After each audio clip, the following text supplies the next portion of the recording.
Uma boa noite a todos os nossos irmãos, irmãs. É um prazer para nós estarmos aqui mais uma vez. E dessa feita a gente vai estar compartilhando alguns testemunhos, alguma coisa com relação ao mesmo assunto que nós temos estado falando desde o outro programa, quando abordamos o assunto de restaurando o altar, como se fosse uma sequência daquele assunto. Porque nós entendemos que o altar da família, o altar pessoal, o altar ao Senhor, ele é um conjunto de ações, de entrega, que compreende o altar hoje, né? De acordo com a visão que nos é dada dentro da dispensação da graça, dentro da ótica, do prisma, da mensagem que temos recebido. E gostaria de convidar vocês para fazer, vamos repetir a mesma leitura, a primeira, pelo menos a primeira. E se encontra em 1 Reis 18, 30. Então, Elias disse a todo o povo: chegai-vos a mim. E todo o povo se chegou a ele. E reparou o altar do Senhor, que estava quebrado. O altar do Senhor, ele estava quebrado. E antes que o profeta ele pudesse invocar o nome do Senhor, invocar a presença do Senhor, ele precisou restaurar esse altar. E nós falamos isso no programa passado. O altar quebrado, o altar pessoal quebrado, o altar familiar quebrado, como muitas vezes aquele tradicionalismo que ele entra e contamina, apaga o fogo, diminui o fervor, diminui o amor, ele é como aquele lugar onde o profeta ele disse que tinha a água mais pura, a água mais gostosa de se beber em toda aquela região, aquela mata. E um dia ele chegou ali naquela fonte que sempre dava água e aquela fonte estava gotejando apenas. Ele falou assim, mas não pode, essa fonte, essa água vem da pedra, será que secou? O que aconteceu? E ele começou a seguir o veio daquela fonte, por onde vinha aquele pequeno veio, foi subindo e subindo. E ele viu que lá em cima, com o passar do tempo, foram caindo as pequenas folhas, foram caindo os gravetos, a sujeira. E as pequenas coisas foram entulhando aquela passagem da água. E aquilo dali estava represado e ela não permitia com que aquela água fluísse limpa, cristalina, como outrora havia fluído, como outrora havia jorrado. Então ele começou a limpar aquilo, ele começou a tirar aquilo dali, ele limpou e a água voltou a fluir. Ou seja, a pequenina fonte ela voltou a jorrar a mesma água gostosa de antes. Então reparar o altar quebrado, talvez seja o altar também entulhado, né? Aquela conexão com Deus, aquela intimidade, aquele afeto, aquele carinho, aquela dedicação, se apagou, foi apagando o brilho. Apagando o brilho. E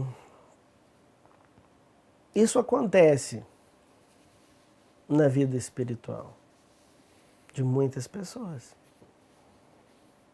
Para não dizer de todas, vamos dizer pelo menos a maioria, né?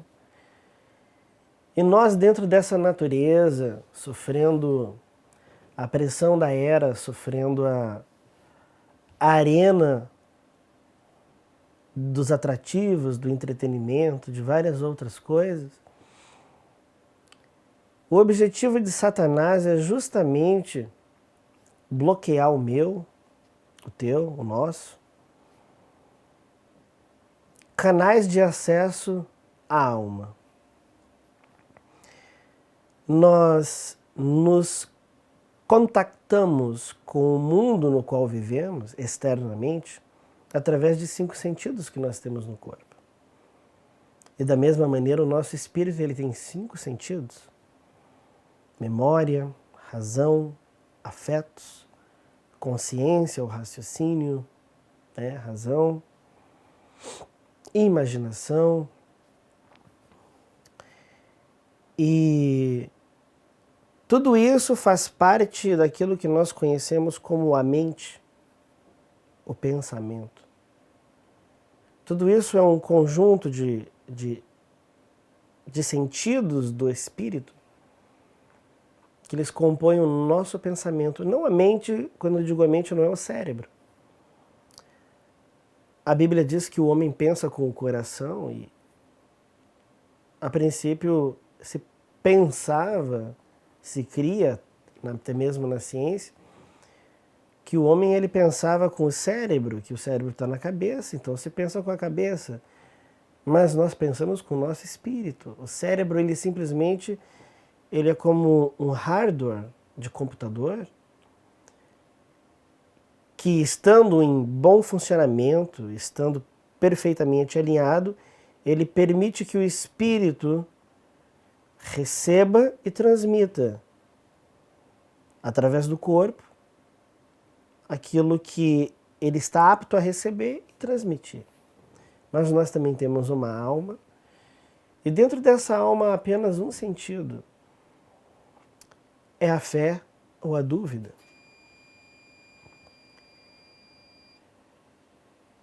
E as pessoas, muitas vezes, elas têm fé. E outras pessoas, elas não conseguem ter fé. Elas não conseguem alcançar fé. Elas não conseguem crer. A pessoa que ela não tem fé no coração, ela vive apenas pelos sentidos do corpo e pelos sentidos do espírito. E tudo que ela não pode ver, raciocinar, é que ela não pode enquadrar dentro do quadro do seu pensamento, da sua lógica, do seu intelecto, ela não acredita. O sentido na alma daquela pessoa é um sentido de dúvida, de incredulidade.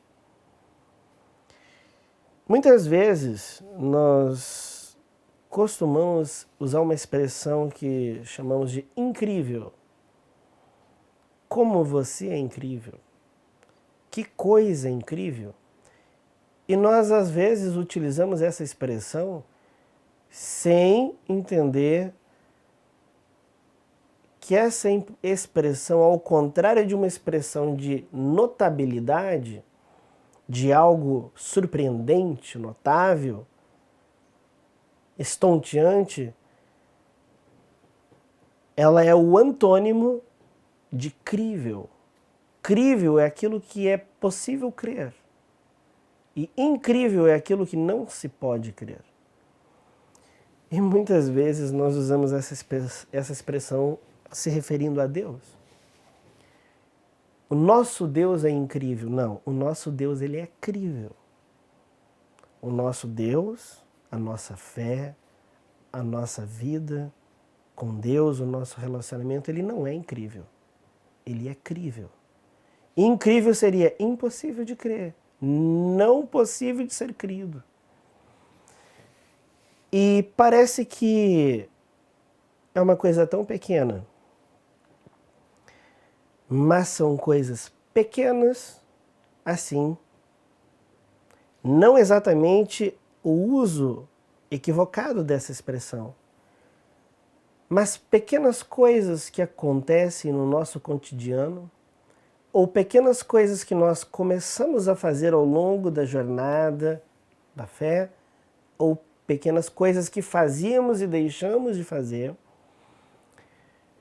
que aquelas pequenas coisas vão caindo e entulhando o canal ou os canais por aonde transita a água da palavra, que jorra para o coração, para a alma, para alimentar a fé, alimenta a alma.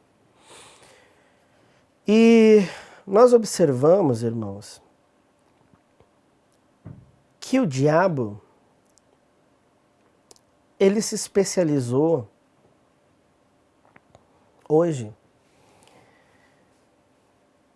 em poluir os canais da nossa mente, ou seja, os 5 canais do espírito. E ele os polui.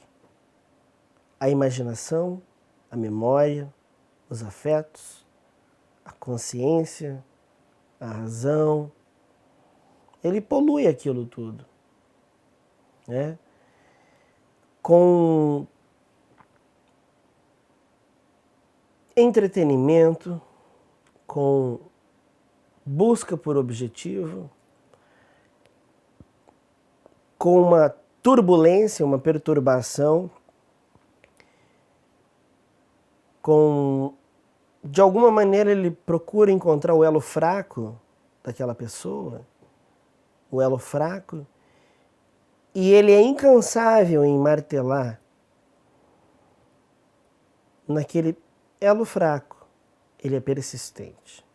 E o profeta, ele diz que só tem uma coisa que ele acha que, ele cria que um cristão deveria copiar do diabo. Como copiar do diabo? O quê? Um cristão copiar algo do diabo? Sim. Ele disse que um cristão deveria copiar a força de vontade que o diabo tem, a persistência e a perseverança dele. Porque ele já perdeu, ele sabe que ele não tem como ganhar, ele sabe que ele não é maior do que Deus, ou do que o poder de Deus, nem a palavra de Deus, nem o povo de Deus. Mas ele não desiste. É aquele tipo de pessoa que luta, aquele tipo de general que está perdido, ele não se rende, ele luta até o último homem. E o último homem até ter fôlego, até a última gota de sangue correndo. E nós, cristãos, nós não temos essa perseverança. E nós estamos do lado que já ganhou em Cristo Jesus. Mais do que vencedores em Cristo Jesus. E então nós começamos a ser atingidos, atacados nesses canais, e aquilo dali vai poluindo. E aquilo polui com um objetivo: entulhar esses canais do impacto do mundo e do que nele há, para que fique mais estreito, ou de preferência que bloqueie a passagem da água da palavra para alimentar a fé. E aquilo simplesmente fica ali sufocado, esmaecido, e a vida espiritual daquele cristão ela vai se findando.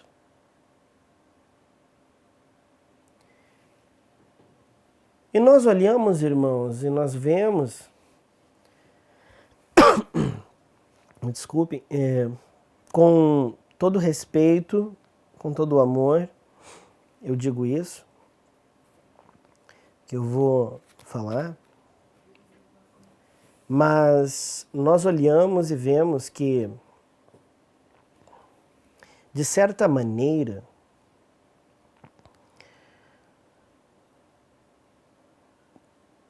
há uma anemia reinando, uma anemia espiritual. O profeta pregou a mensagem de amnésia espiritual. Mas hoje, dentro da mensagem, dentro do nosso seleto grupo de escolhidos que foram capazes de crer em um profeta, que foram capazes de crer na palavra restaurada, revelada, viver isso com o coração, o diabo ele incutiu uma outra doença espiritual, uma anemia. E a anemia, existe mais de um tipo de anemia, mas a mais conhecida é a falta de células vermelhas no sangue. Ou seja,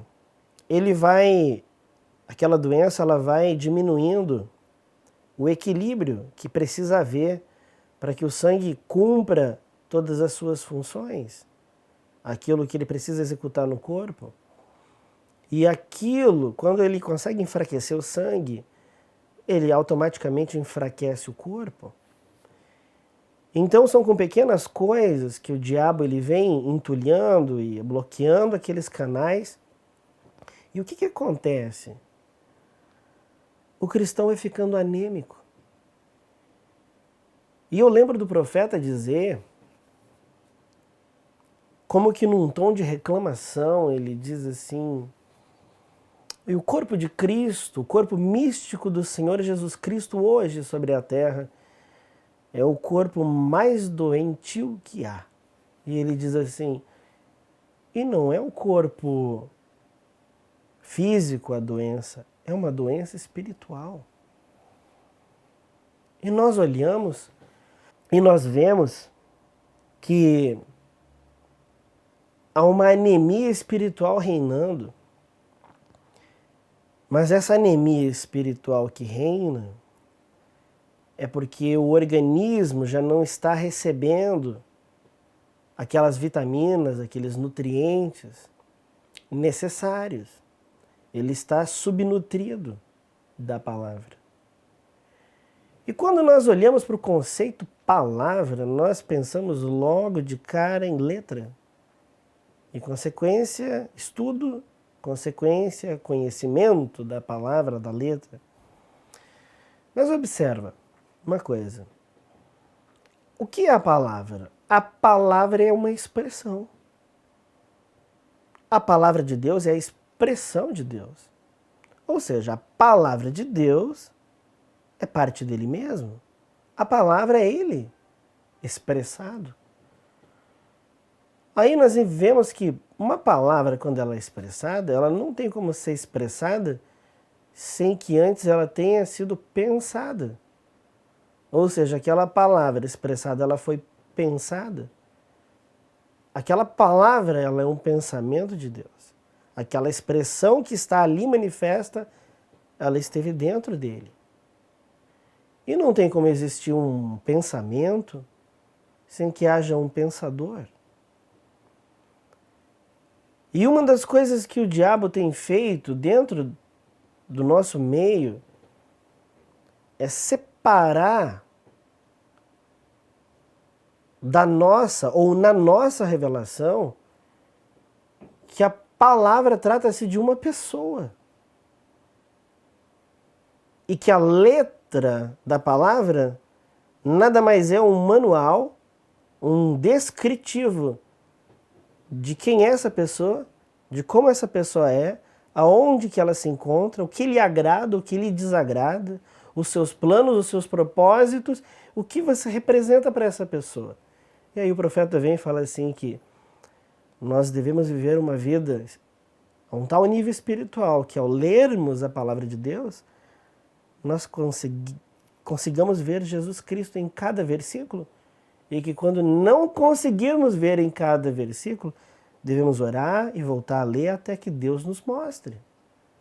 Porque a Bíblia ela não é um rascunho, ela é um livro preciso. Deus ele não precisa de um papel de rascunho para ele escrever um texto para depois passar limpo através de um centro de teologia ou de uma escola de profetas.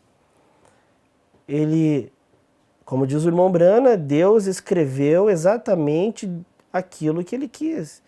Ele disse aquilo que ele queria dizer, ele escreveu o que ele queria que fosse escrito. E nós olhamos para essa palavra e nós dissociamos, separamos ela da pessoa de Cristo.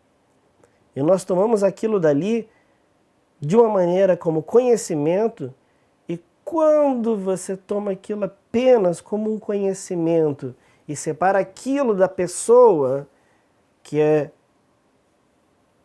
produziu aquela expressão, a pessoa que pensou, o pensador, o dono da palavra, do qual ele é a palavra é ele, aí daí nós separamos o conhecimento da experiência.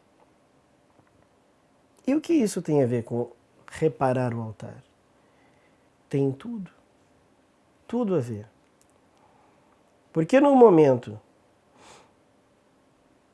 vou dar um exemplo, em que eu separo o conhecimento a respeito de determinada pessoa da pessoa, eu posso ter o conhecimento acerca daquela pessoa, mas não preciso ter uma relação com aquela pessoa. Agora, para mim ter uma experiência com aquela pessoa, é impossível que eu tenha uma experiência sem ter uma relação. Um encontro, uma conversação, uma troca de opiniões, um conhecimento pessoal. Eu posso conhecer alguém por uma foto, por um filme, por uma filmagem, mas aquilo é um conhecimento. Aquilo não é um encontro pessoal. E quando você é levado a olhar a palavra como conhecimento e separa isso da pessoa, aí aquilo te afasta da experiência com a pessoa e você passa a viver uma vida superficial. Uma vida cristã superficial. E isto hoje em dia, é um dos maiores entulhos que existem na vida cristã, dentro da mensagem. Como, irmã Neville?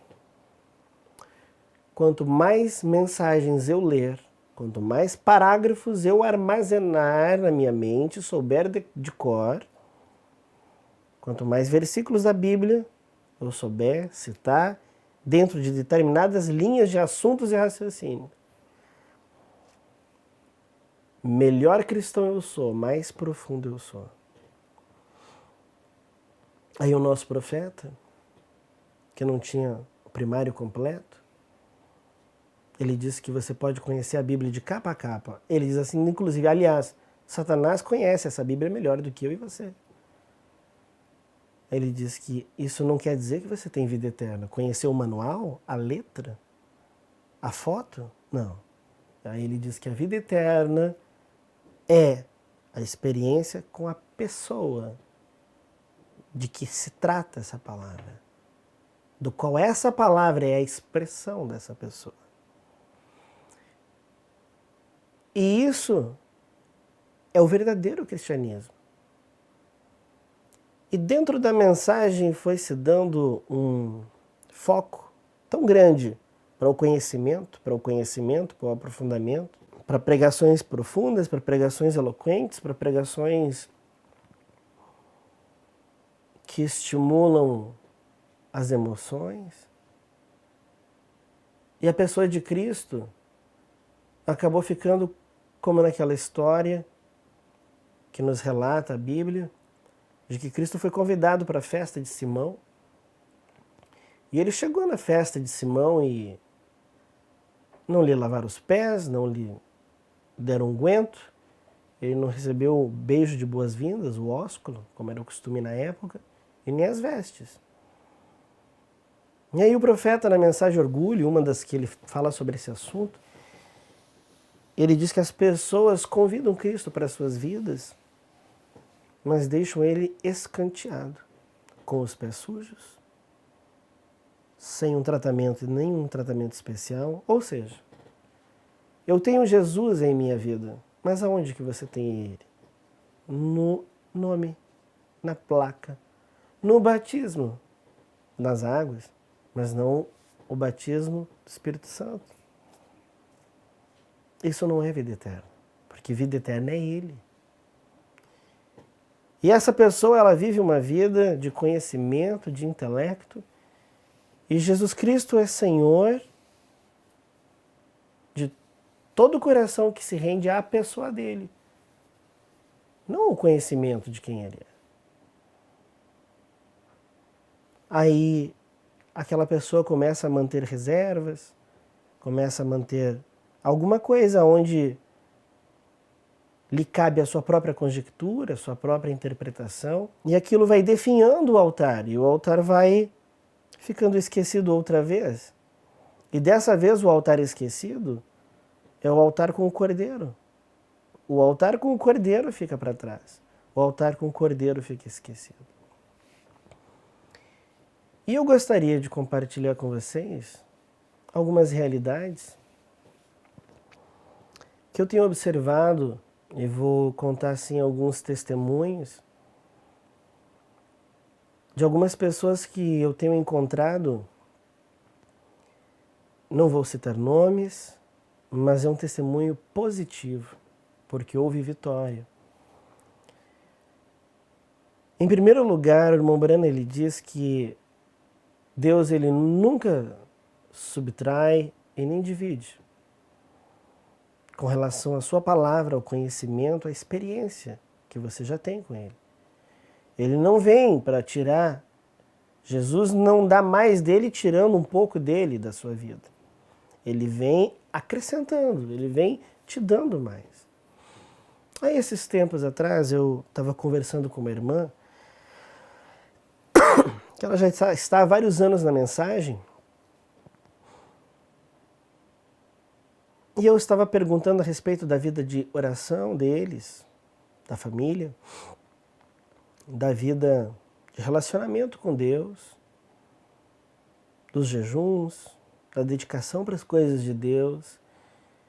E ela disse, pois é, irmão, eu era da Deus e Amor, a igreja pentecostal Deus e Amor, e lá nós jejuávamos 40 dias direto, alimentava só à noite, e orávamos constantemente, e nós buscávamos a Deus, e nós tínhamos um...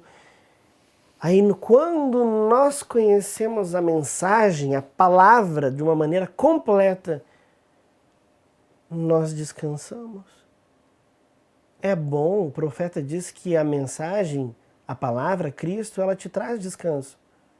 Daí ela falou uma outra palavra, ela disse assim, nós relaxamos daquilo que nós fazemos. Ou seja, o conhecimento começou a tomar lugar do relacionamento. Quando eu cheguei ali, eu fui visitá-los por um motivo. Esse casal, eles têm uma filha ao redor de 15 anos de idade e ela foi criada no Evangelho, nasceu no Evangelho. E essa menina, ela estava fraca na fé, ela estava desviada dos caminhos. Então eu fui ali para tentar conversar com ela, junto com seus pais. Mas eu não fui com um planejamento do que dizer, do que fazer, de como solucionar aquele problema. Porque tudo que eu, ou você, ou qualquer outro for tentar fazer de si mesmo relacionado às coisas de Deus, Deus tira a mão e deixa você fazer para ver que se você fizer de você mesmo, não dá certo. Mas eu fui com o único propósito, a única intenção de ser uma ajuda. Então, como o meu propósito era de ajudar, e eu creio que Deus tinha interesse em ajudar. E Deus usa o homem para ajudar o homem. Eu cheguei ali e conversei bastante tempo com aquela moça. Falei, o pai dela junto, a mãe. Daí depois nós nos sentamos à mesa, estávamos na sala. E nós continuamos assim, conversando. E de repente, em um determinado momento, eu falei algo mais ou menos assim. Irmãos, me diz uma coisa.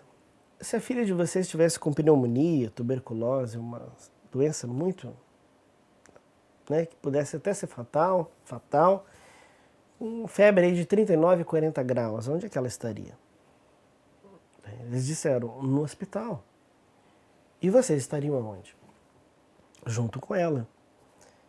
Mas e quando tem que ir para o trabalho? Não, alguém ficaria lá. Eu ficaria, ou ela, nós revezaríamos. Eu disse assim, pois é, irmãos, a filha de vocês, ela está doente, só não é no corpo. Ela está com uma doença chamada pecado e o salário do pecado é a morte, e o destino é o inferno. Então, como não é aparente a doença, você está descansado.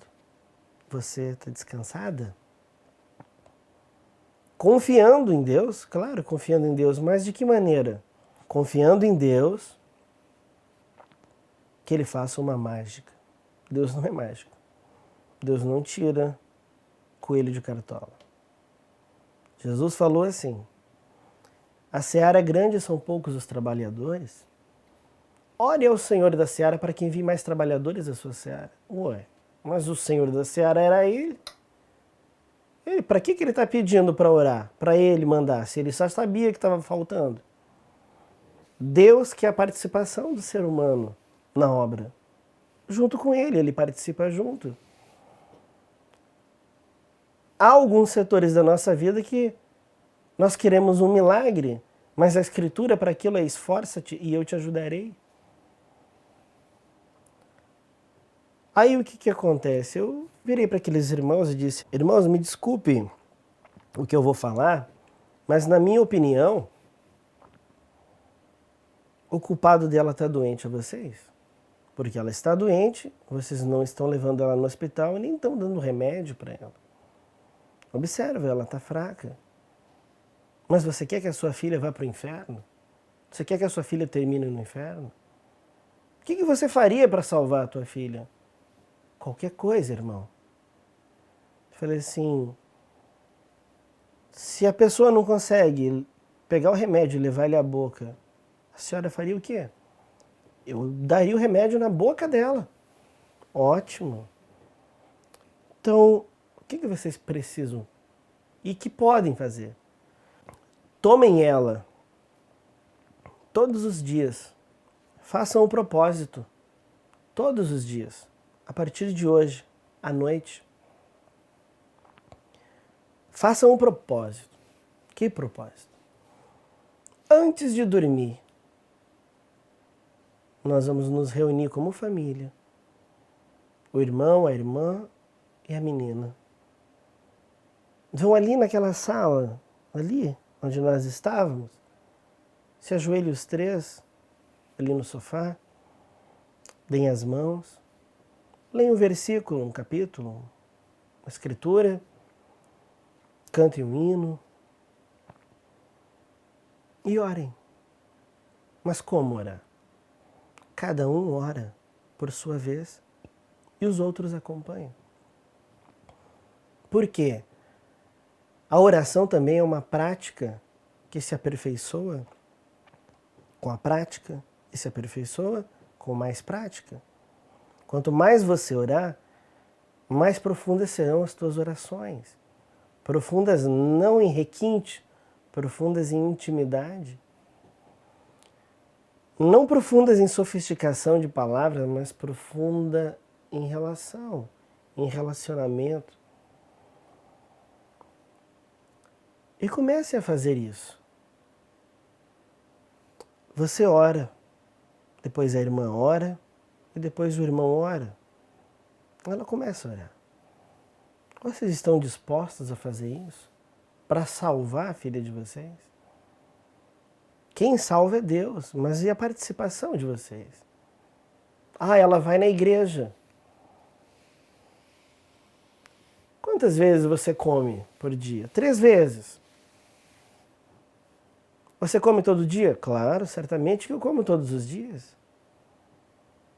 Quantos cultos por semana? 2? 1? O corpo se alimenta todos os dias do relacionamento com Deus, do relacionamento da alma com o Criador. Ele está anêmico, está fraco, porque está subnutrido, não tem relacionamento. O corpo come todos os dias, mas e a alma? Só nas quartas e no domingo, e às vezes só no domingo. Por isso que a pessoa está anêmica. Por isso que a pessoa está fraca. Agora, o relacionamento com Deus é só na igreja? o ir à igreja deveria ser festa. Momento especial, onde, como diz o profeta, cada um vem com a sua tocha e fazemos uma grande fogueira. Mas cada um, ultimamente, na maioria dos casos, não vem com tocha, vem com vela. Quase acabando no toco, sabe? E muitos vêm com a vela, além de estar no toco, vem apagada. Aí você observa o seguinte. Começa a buscar a experiência com Deus em casa. Começa a buscar a experiência com Deus, você e Ele. Quando nós ouvimos o profeta falar do amor eletivo, o amor que te elegeu, o amor que te escolheu, o que é amor eletivo? O amor que te escolheu. Ele te escolheu por quê? Porque para Ele você é digno.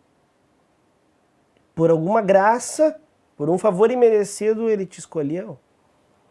E o amor eletivo, nós podemos traduzir como você é filho único. Você é filha única dele.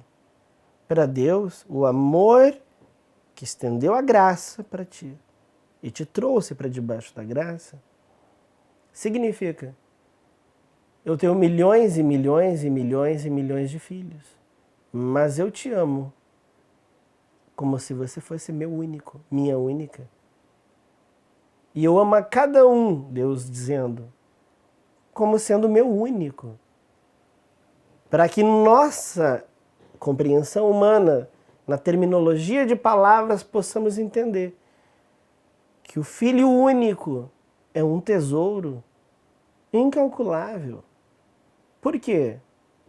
Porque se aquele pai já idoso, aquela mãe já idosa, tiverem um filho único e aquele filho falecer, a perda, o sentimento, a consequência daquela perda, o impacto dela é muito maior do que se eles tivessem 10 filhos, 5 filhos, 2 filhos. Por quê? Porque perderam tudo que tinha. Então Deus, ele vê você com o amor de um pai e de uma mãe que tem um filho único. Ou seja, além, você não está numa igreja com muitos irmãos na ótica desse amor, você está ali e aquilo que é projetado de amor e graça para você é teu, é sua, é minha. Aí você começa a orar. Você ora, você ora, você ora, você ora, eu oro. E a oração, ela não precisa começar com 30 minutos, com 1 hora, com 2 horas, não. A oração precisa começar com amor, com reconhecimento, com a gratidão. Eu costumo dizer que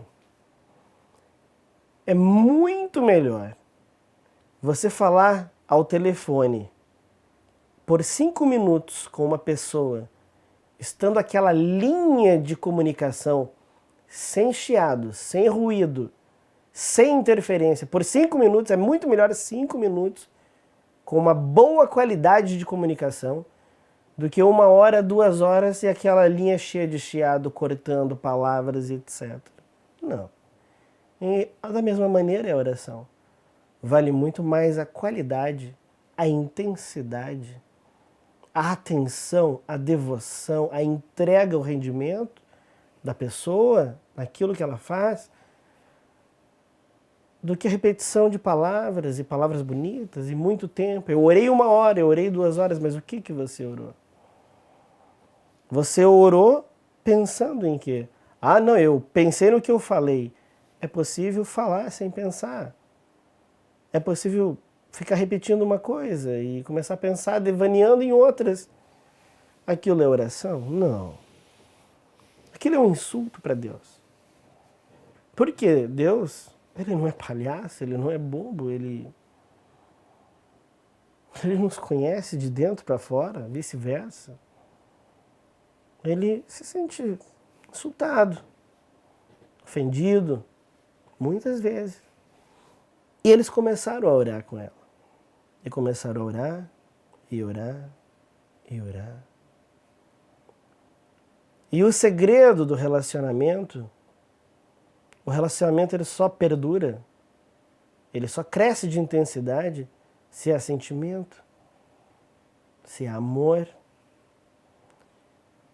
Agora imagina você.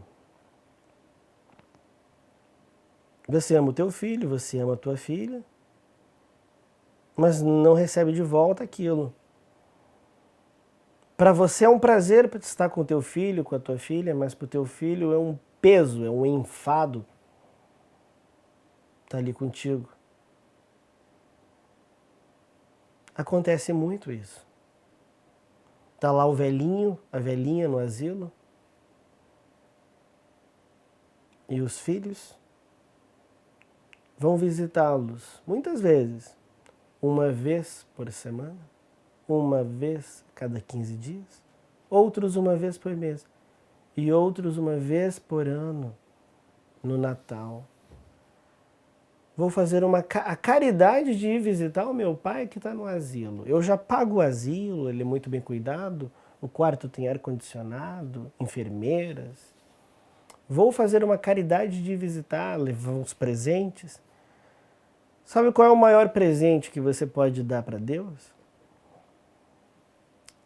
Ele identifica o maior presente, aquilo que ele quer de você. Ele fala assim: filho meu, dá-me o teu coração. Quando você entrega o coração, vai tudo. Porque um corpo sem coração morre. Então, quando vai o coração, vai a cabeça, vai o pé, vai o corpo, vai o pensamento, vai o sonho, vai tudo para aquela pessoa que é dona do coração. E eles começaram a orar.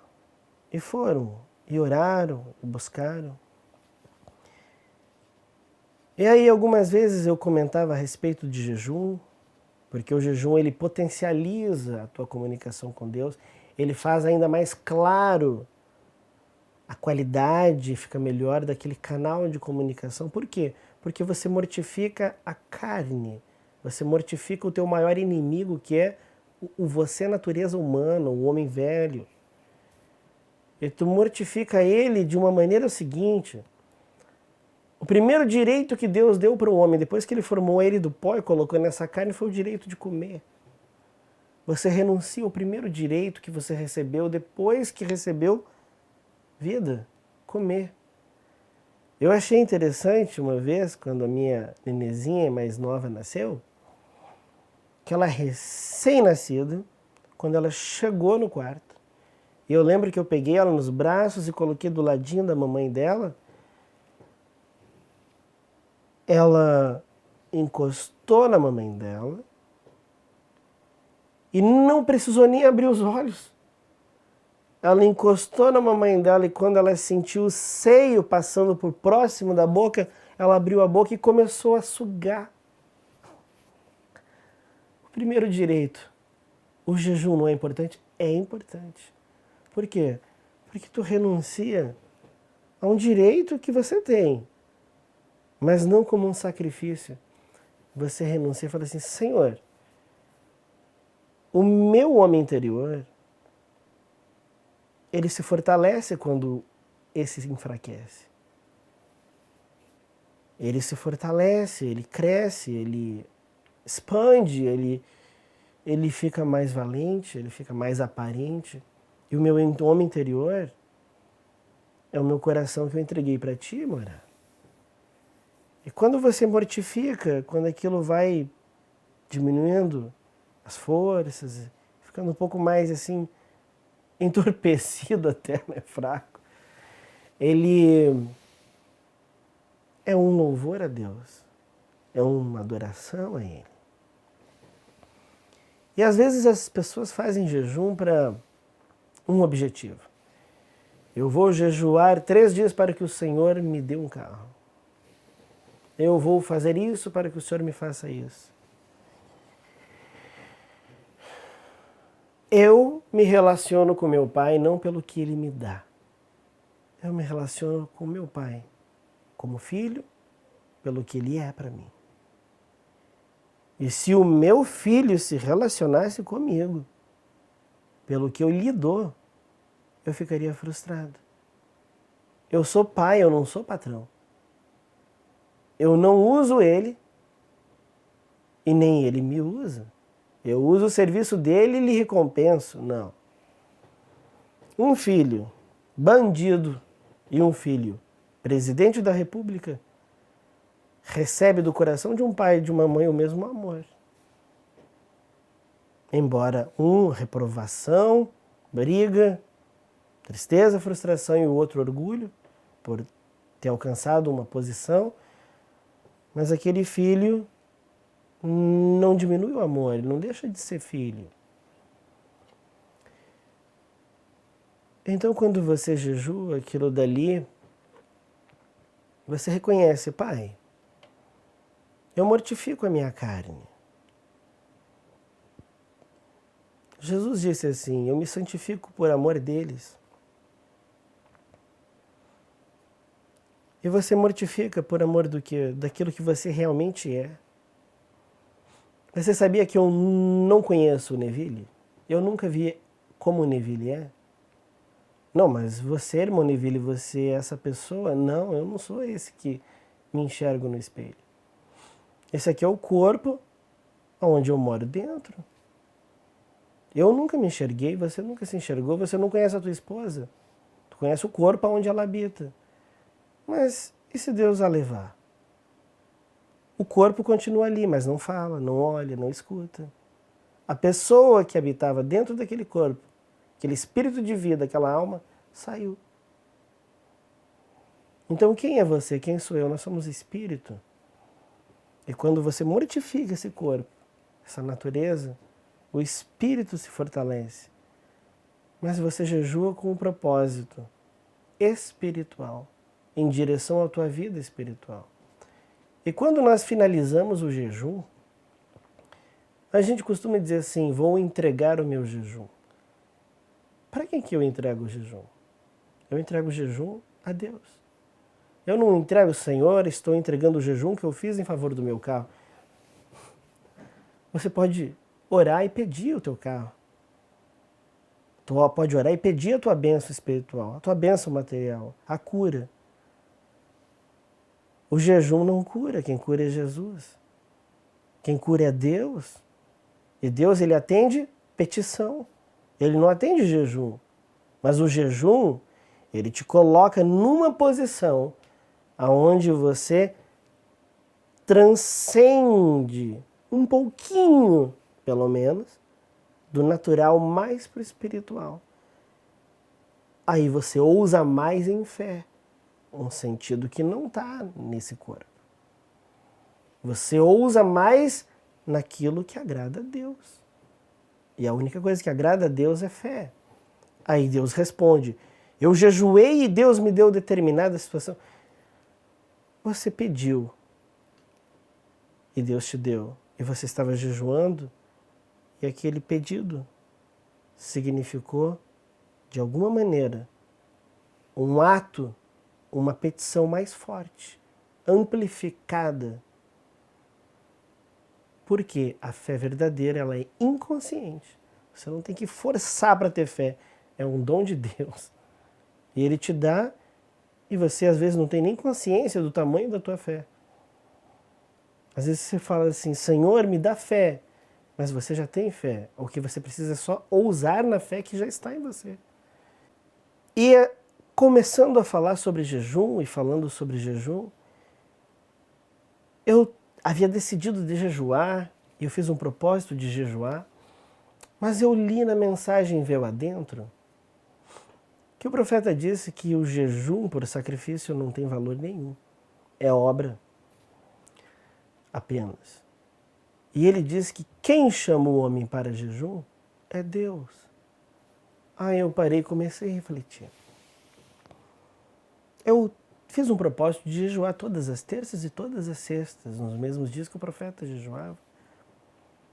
Mas eu não vou jejuar por uma autoimposição. Aí eu comecei a orar na segunda-feira. Senhor, eu tenho um propósito de jejuar amanhã. Amanhã é terça-feira. Por favor, eu te peço, me chama para jejuar amanhã. Me dá um sentimento de jejuar, me dá inspiração e me dá palavras para me falar contigo. E por que eu jejuo na terça e na sexta, e você também pode jejuar qualquer dia que você desejar? Eu jejuo pela minha vida espiritual. Eu jejuo para que quando eu orar pelos meus irmãos, eu ore usando um pouquinho mais em fé.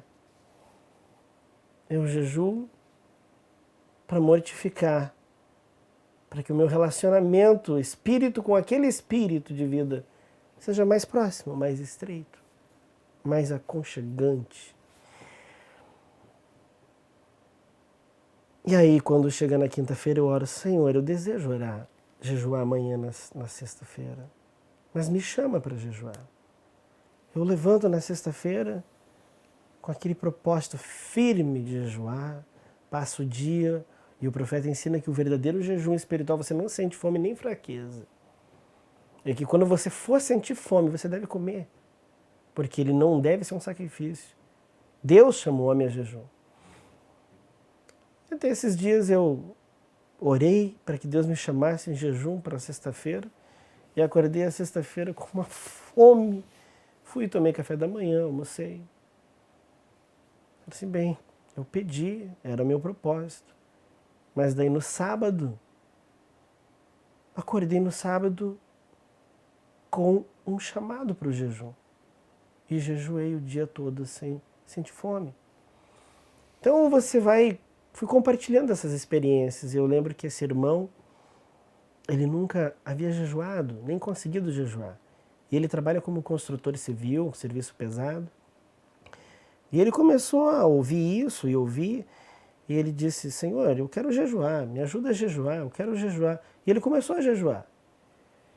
E ele começou a jejuar e Deus respondeu a oração dele. E ele começou a jejuar e não sentir fome e nem fraqueza, e trabalhar o dia inteiro feliz, ouvindo hinos, ouvindo pregações no fone de ouvido.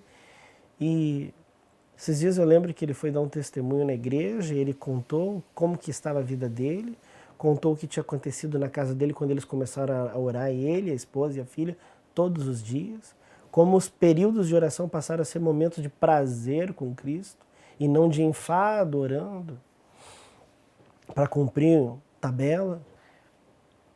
E ele falou uma coisa que eu achei incrível, assim, quase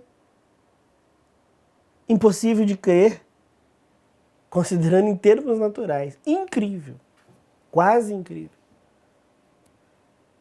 Ele disse assim, irmãos, desculpa, eu não estou falando isso para me aparecer, não é isso, mas hoje eu jejuo e oro, e é a coisa melhor que tem.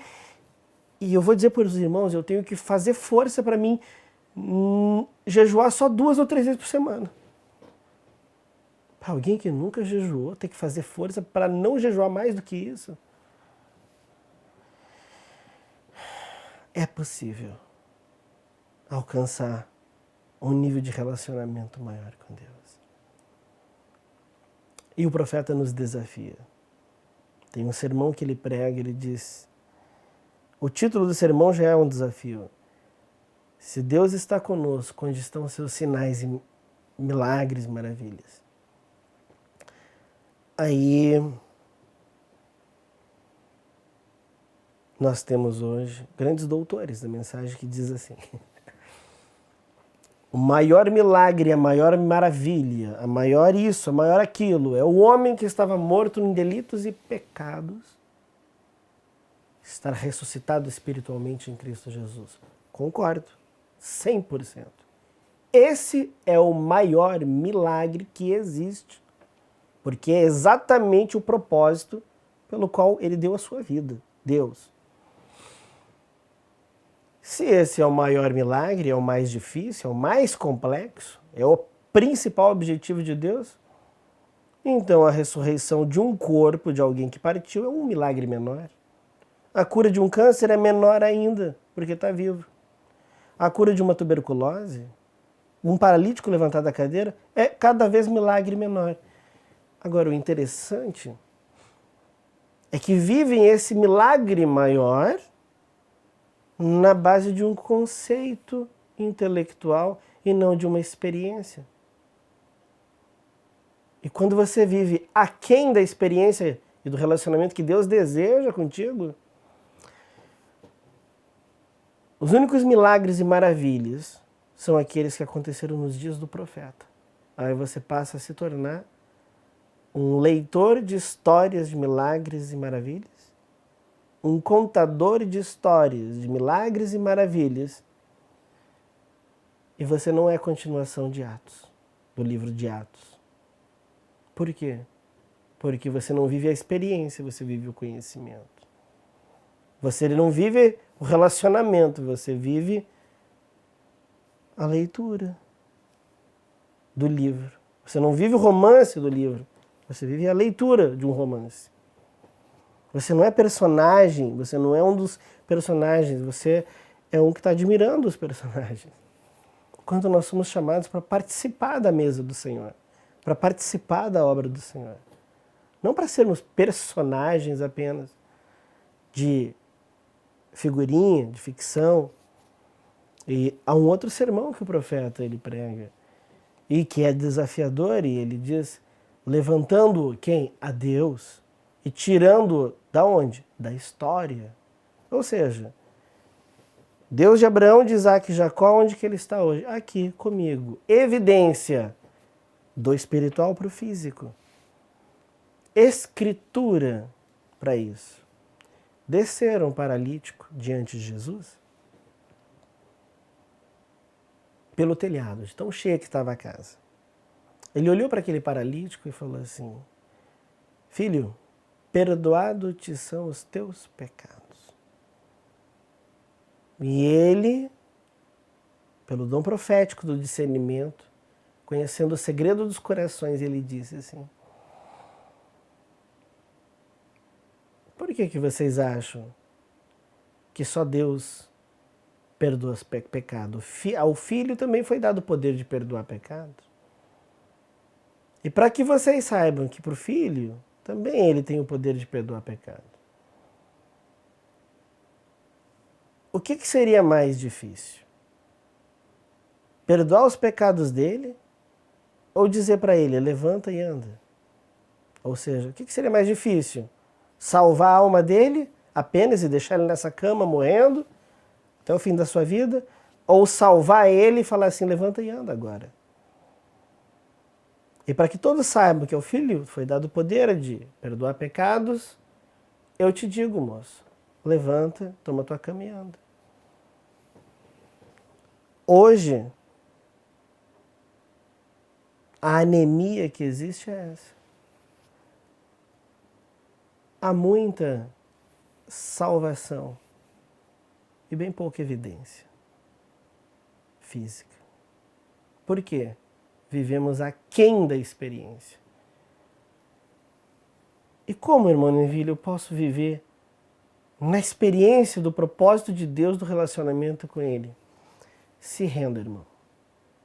Se renda.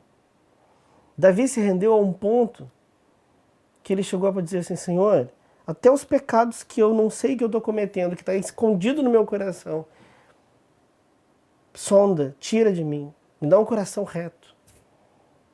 Ele se rendeu. Rendimento. E o que é rendimento? O que é se render? Eu estou morto para o mundo e Jesus Cristo está ressuscitado em mim. Muito bem. Paulo, né? Fui crucificado com Cristo, já não vivo mais, mas agora Cristo vive em mim. Quanto por cento você foi crucificado com Cristo? Quanto por cento de você está morto para o mundo? Ah, irmão, eu acredito que já estou morto. 50%, certo? Qual parte de Cristo está ressuscitada em você? A parte de cima, a parte de baixo? A metade? Se você está morto para o mundo 50%, o máximo de Cristo que vai se manifestar em você é 50% que morreu. Porque na parte que está viva não se manifesta. Por quê? Porque a morte dessa carne não comunga com a vida eterna. As trevas da natureza dessa carne não comunga com a luz de Deus. Então a luz só pode habitar e dissipando de uma vez só as trevas. Mas a luz não se mistura com as trevas. Não faz pacto com as trevas. A morte não faz pacto com a vida. E o profeta chega a dizer assim, é impossível que num corpo que esteja cheio, encharcado do Espírito Santo, que é um espírito de vida, algum demônio de doença resista a habitar naquele corpo.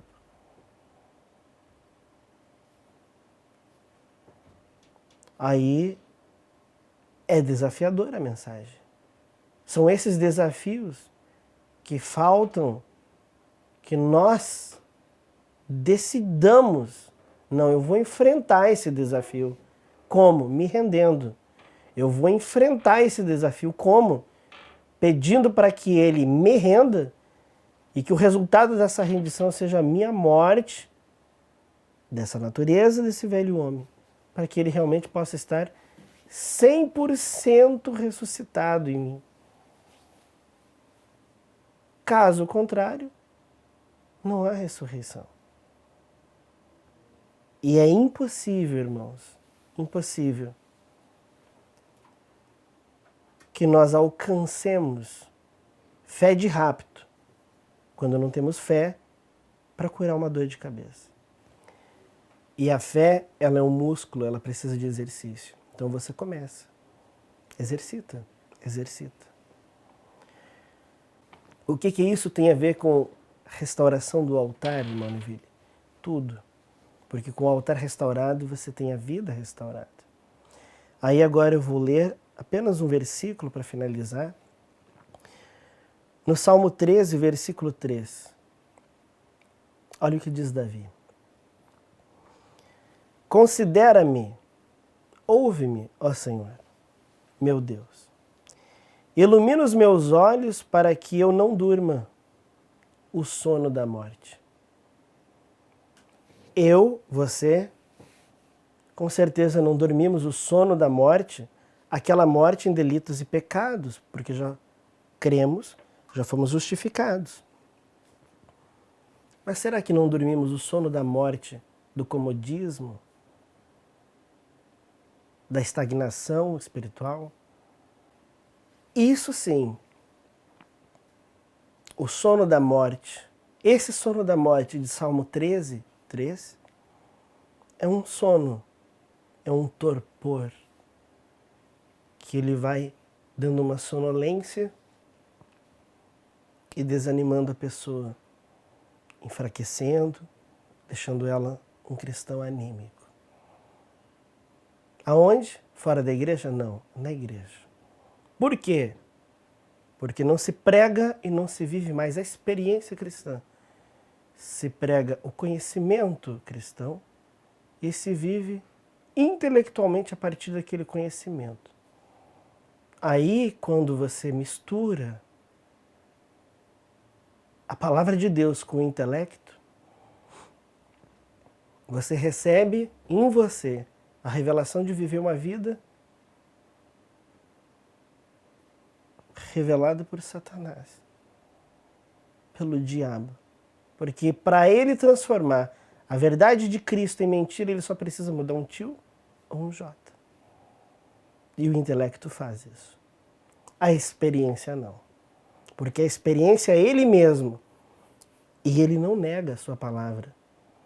Ele mantém ela, a verdade, porque ele é o espírito de verdade.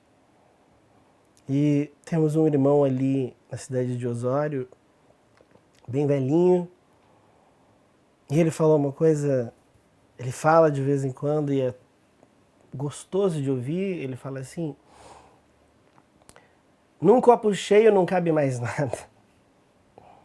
Do que você está cheio? De Deus? Não cabe.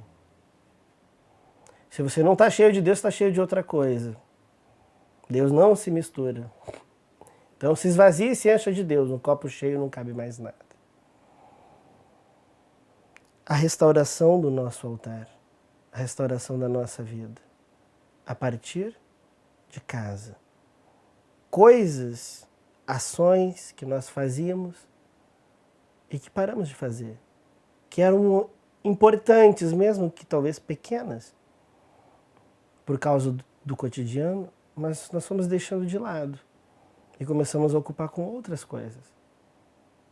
E a anemia foi tomando conta. E o que você pede? Senhor, me tira do sono da morte. Me acorda, me sacode, me chama, me busca. O Senhor já me buscou uma vez, agora me arranca de mim mesmo. O Senhor já me arrancou do mundo, me arranca de mim mesmo. Me arranca da minha preguiça, me arranca dos meus pensamentos, das minhas conveniências, me arranca de mim. O profeta disse que o maior inimigo dele era ele, o William de fora. O meu também é eu, o teu também é você mesmo. E o que você faz? Pede para Deus misericórdia.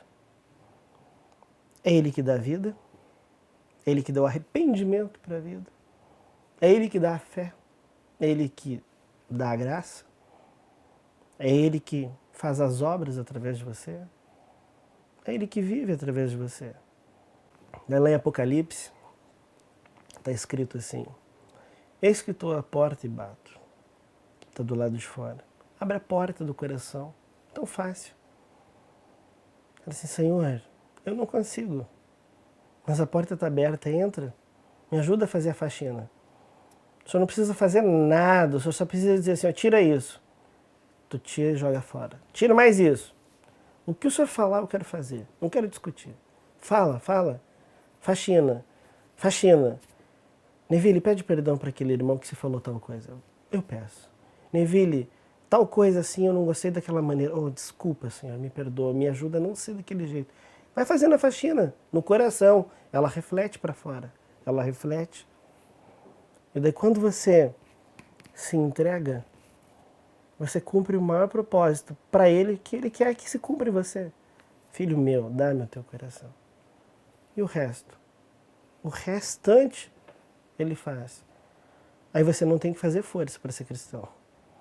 Porque Jesus Cristo, Ele consegue ser o cristão que eu não consigo ser. Aonde? Dentro de mim. Ele consegue ser o cristão que você não consegue ser. Aonde? Dentro de você. Na igreja? Não, em casa. Sozinho? Com a tua família? Não precisa ter vergonha. O nosso mundo não é daqui, o dele também não é. Que Deus possa abençoar todos vocês. É o desejo do meu coração nos ajudar nessa jornada.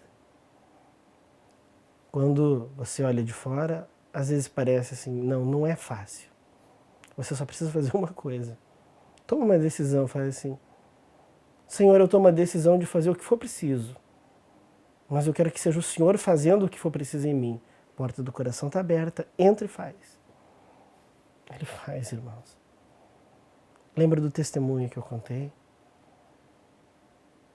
Lembra que isso são verdades. E isso é o poder de Deus se movendo de uma maneira invisível, quase imperceptível, sobrenatural, poderosa, arrebatadora, e para o mundo invisível, às vezes para o vizinho invisível, às vezes dentro de casa invisível para outros. Na igreja, às vezes invisível, mas uma obra acontecendo em você. Qual obra? Rendição. Houve uma rendição. E quando você se entrega, Ele te recebe, Ele te toma. Amém? Que Deus possa abençoar a todos. Em nome do Senhor Jesus Cristo.